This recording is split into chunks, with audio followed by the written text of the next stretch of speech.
Hi everyone. I'm here with the Quilters Guild of Ireland to demonstrate some of the blocks we're doing for the home project. So the idea is that we're asking you and your friends and family and whoever else you can rope in to make a 10-inch finished block on the theme of home. So we're suggesting houses, paths and gardens, or trees. So with that in mind, we've made up 9 patterns, 3 each of houses, trees, or paths and gardens. And I'm going to do a little video on each of those 9 patterns.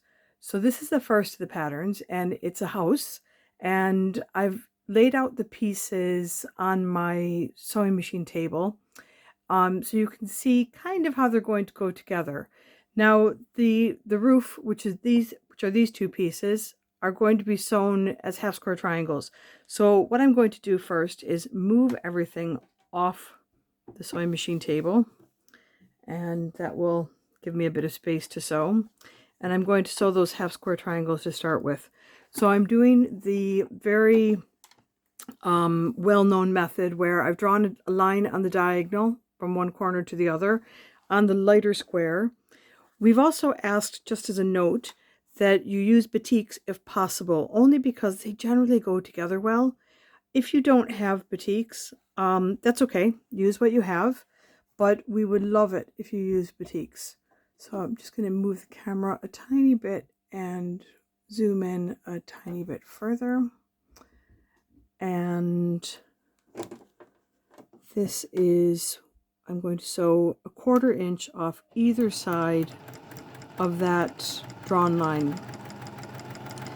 I generally sew with a 2mm seam length, and only because if you make your seam length 2.5, which is kind of the standard for sewing machine, sometimes your seam kind of loosens up a bit at the end, and we don't want that to happen. And you can see I have this little flap of fabric at the end. I use that to sew through, and then I, whoops, got a pin there, and then I trim off the thread on either side. So that's it stitched. Now you can barely see my thread, which is lovely. I'm using an Aurifil 50 weight thread. It's my personal favorite, but you can use whatever thread you'd like. Again, whatever suits you. And I generally use a size 75 Microtex needle because they're nice and sharp and I like the way they sew. So once I've cut that with scissors, you could also cut that with rotary cutter, whatever suits you. And I like to trim off those little corners so you have a nice, neat corner. And I'll do the same here. And pull these scraps aside, and I'm just going to press this, and I'll be right back. Something I forgot to say was those 2 squares were each 5 7/8 inches. Now this is in the instructions, but just in case you don't have the instructions in front of you and you want to be reminded of any sizes, they're 5 7/8 inches. You could, of course, make them a little bit bigger and trim them down to 5.5 inches. That's a method that's quite popular as well. If you don't know what I'm talking about, don't worry about it. Now, in terms of pressing these 2, I've pressed them in opposite directions. One I've pressed to the light side, one I've pressed to the dark side. That's because they're going to be sewn together and those seams will just nest nicely.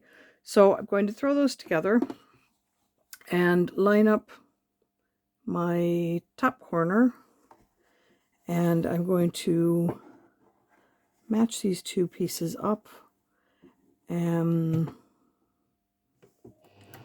sew a 1/4 inch seam down the length of the block.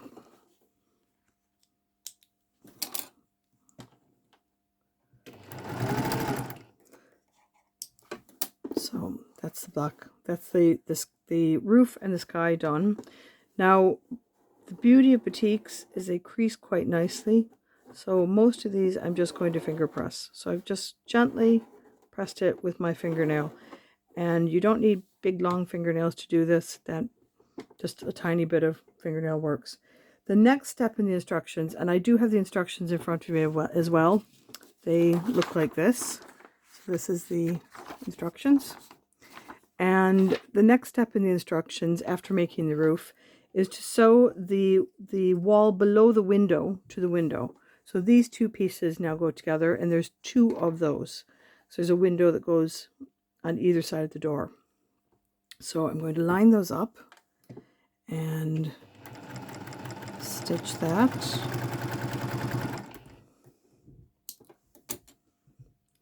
And I'll line up this one and stitch it.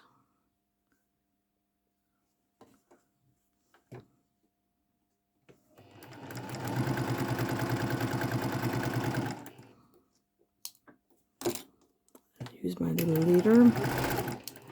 And then again, I'll just finger press these.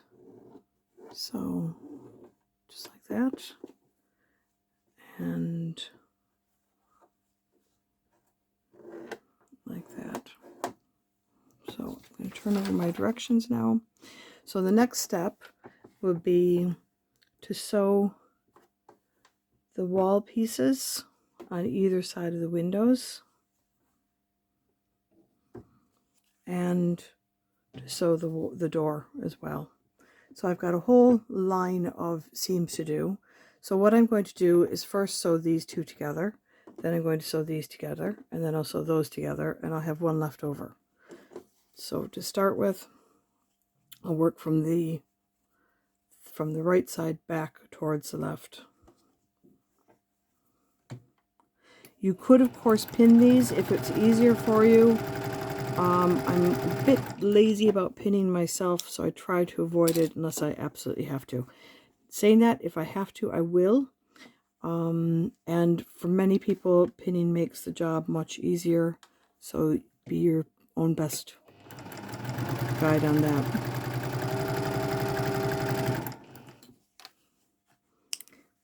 And again, I'm going to just finger press this.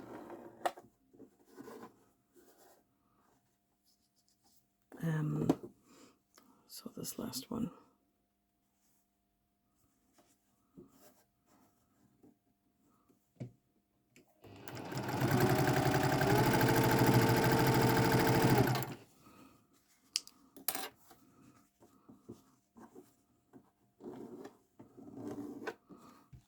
So that goes next to this.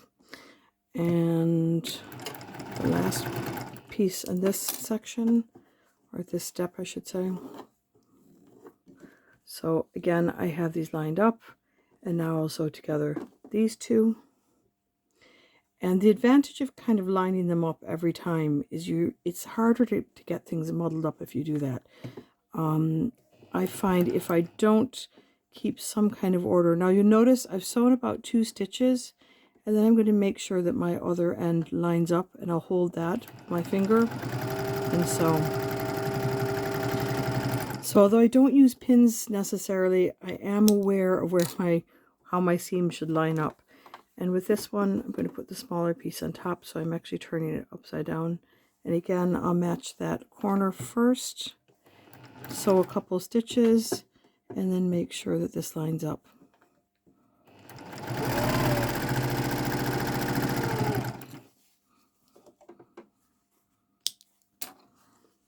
So this piece with the door.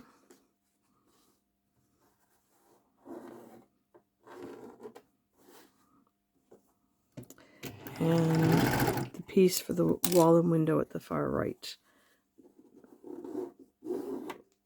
So again, I'm going to line these up, make sure I'm happy with the order, and then sew those together.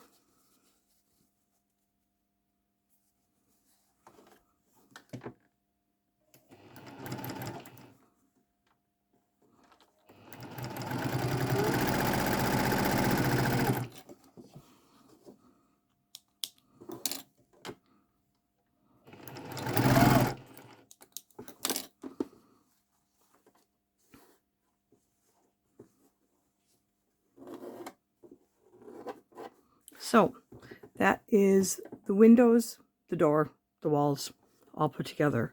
So there's a little bit of, sorry, that's upside down. This is why it's worth looking at this carefully. There is a piece of wall then to go above those. And because this is longer than this little bit of the bed of my sewing machine, I'm actually going to pin it just to be sure that I don't lose the alignment. So I put a pin here, and I'll put a pin at the end.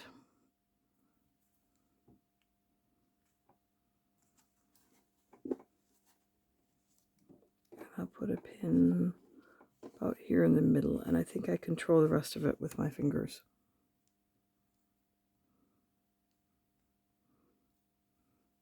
Oops, that's not a pin, that's a needle.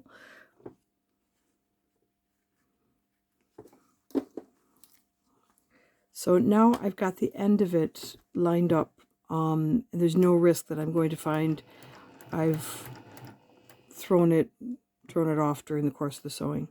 So again, I've sewn a couple of stitches. I'm going to go to this next pin, which is at about the 2/3 point, I think, and kind of feeling as I go and making sure I'm not turning seam allowances as I'm sewing. I don't want to flip any of the seam allowances.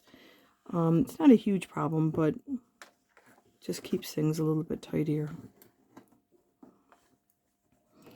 And sew on to the end. And I generally try to take the pin off before I stitch over it, because they can break your needles. They don't always, but they can, and I'd rather not take that chance. So again, I'm going to just give this a quick finger press. And then line up the roof of the sky. So I'll flip this over. And again, I'm going to pin towards the top, towards the middle, and at the end.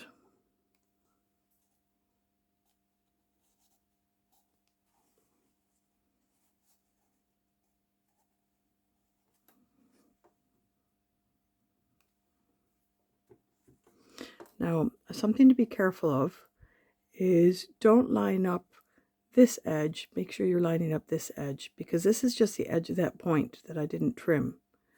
And you want to line up the edge of the wall, not the edge of that point. So do be careful of that. I nearly pinned it the wrong way.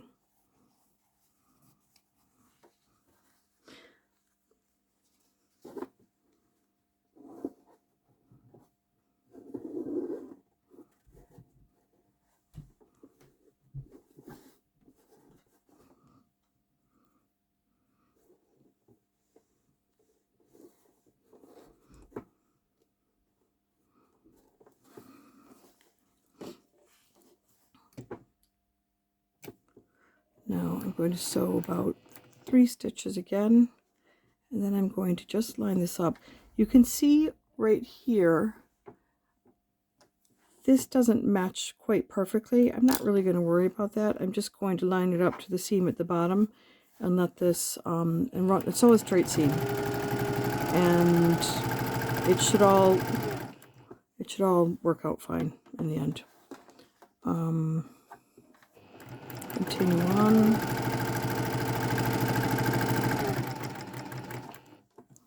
And that's it. So this is the block sewn, and I'm going to finger press this again, but I'm actually going to take it over to the iron and press it, and then I want to show you a little trick.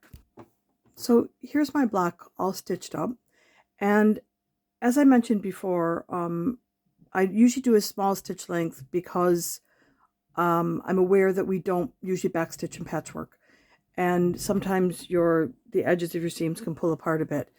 Some machines don't adjust down to 2.0, and you can only sew at 2.5. Some of you may prefer to sew with a bigger seam allowance because if you make a mistake, it's easier to rip it out, those kind of things. So something you can do to ensure that your edges don't pull apart while the block is being handled, because these will be handled a bit, because you're going to put it in an envelope, you're going to drop it in the post, it's going to be opened up by someone, it's then going to be distributed to other people to put together, so it will be handled a bit. So what you can do is go to the back of your block and just go in about 1/8 of an inch, maybe not even 1/8 of an inch, and sew a little line around the perimeter of the block.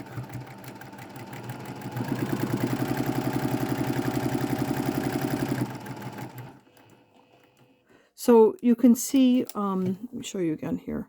You can see this is my 1/4 inch seam allowance. I'm doing just a tiny, tiny little edge.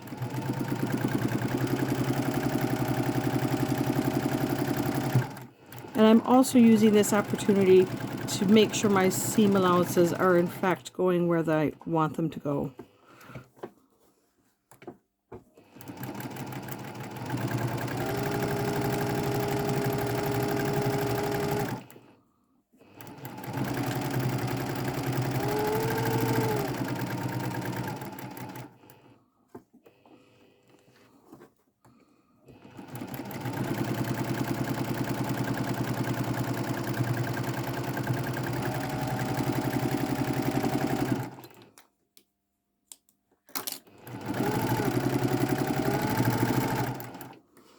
So you can see there's a stitch just around the edge, and it's just going to hold everything together and keep it nice and even and smooth. So I don't know if there's a name for that. I always call it a stay stitch, but there might be a proper name. I don't actually know.